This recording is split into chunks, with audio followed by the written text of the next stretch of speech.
This might seem a little heavy, but I certainly think it's worth talking about. Welcome to my home office. I appreciate you being here. I recently released a book.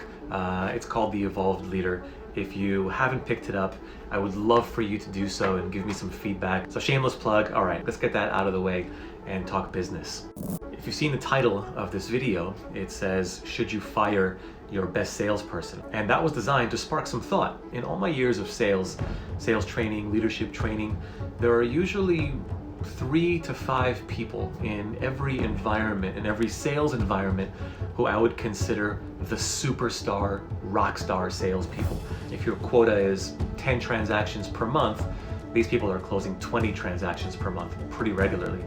And then you have a good average and a good mix of a lot of other characters and different personalities, people who are averaging quota, coasting, not necessarily making a name for themselves or getting shout outs or anything, but not in trouble either. They have a very nice, consistent career.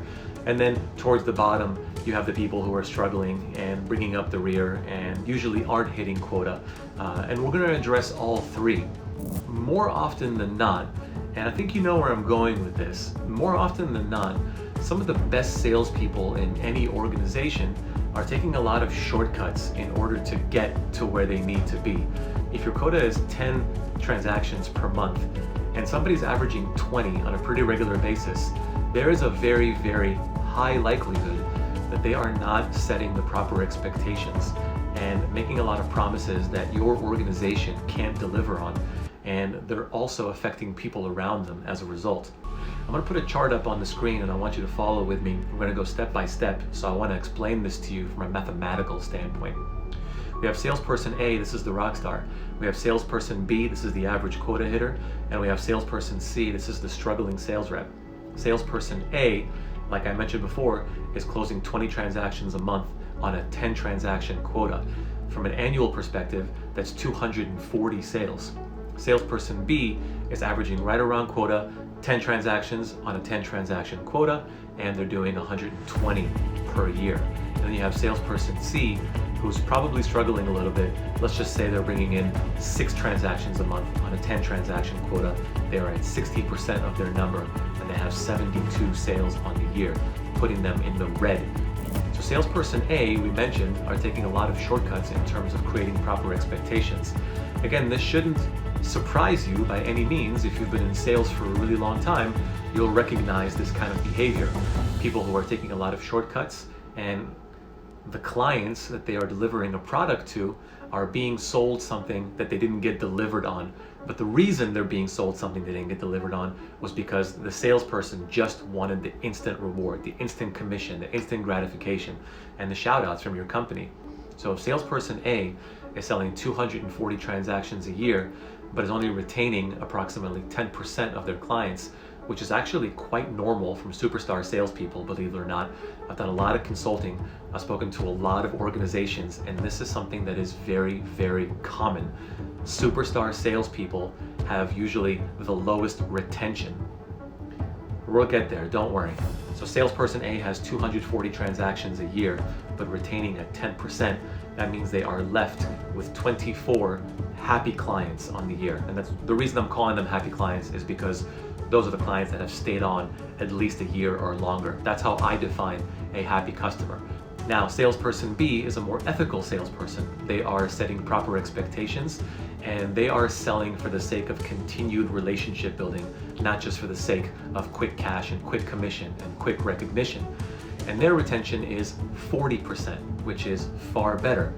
Now, as you can see on the screen, a 40% retention rate from 120 transactions on the year is 48 remaining happy clients. Salesperson B is in fact your all-star salesperson in your organization, but most organizations aren't celebrating this. Here's the worst part.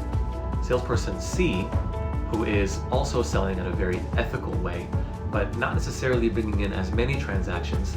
So hypothetically, again, we'll say salesperson C is bringing in 72 transactions a year and retaining at a 40% rate, and they are keeping a little over 28 of their clients happy for the year.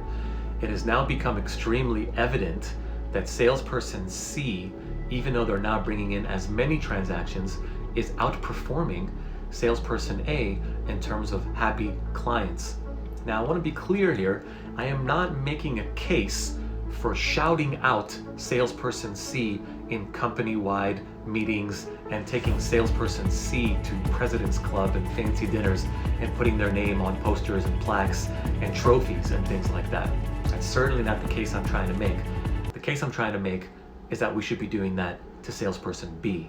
Salesperson B is your consistent quota hitter, and because they are selling from a more ethical standpoint, creating a better experience for their clients, and in turn creating a better experience for your company, and in turn creating more referrals later down the line, it should be Salesperson B who gets the trip to President's Club, who gets taken out to fancy dinners, who gets the huge commission checks, who gets all the recognition, their name on plaques, posters, jerseys, whatever it is that your company does.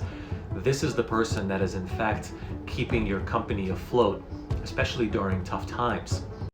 What we are seeing is that Salesperson C is the one that's quickest to get fired, and Salesperson A is the one that's quickest to get promoted.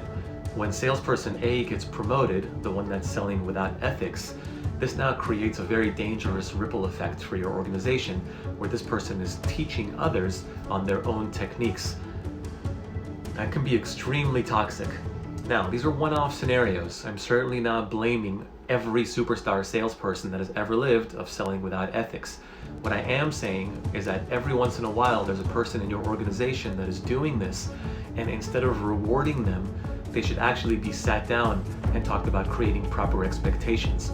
And when people around the organization see that, for you as a leader, that looks really, really good, because you can tell the difference between wrong and right. When that person continues to get praise and shout outs, it sends the message to the rest of the organization that this is the behavior we want to see more of. But it's not the behavior that we want to see more of. It's the behavior we want to see less of. Salesperson B is the behavior that we want to see more of. I'm trying to plant the seed and let leaders around the world know that it is okay to sit down with your top producing salesperson, at least on paper they're top producing, and let them know that they are the ones that need to evolve as an individual. And when you do something like that, you're sending the right message, and the organization sees you sending the right message, and people will praise you for it. And I'll end with this.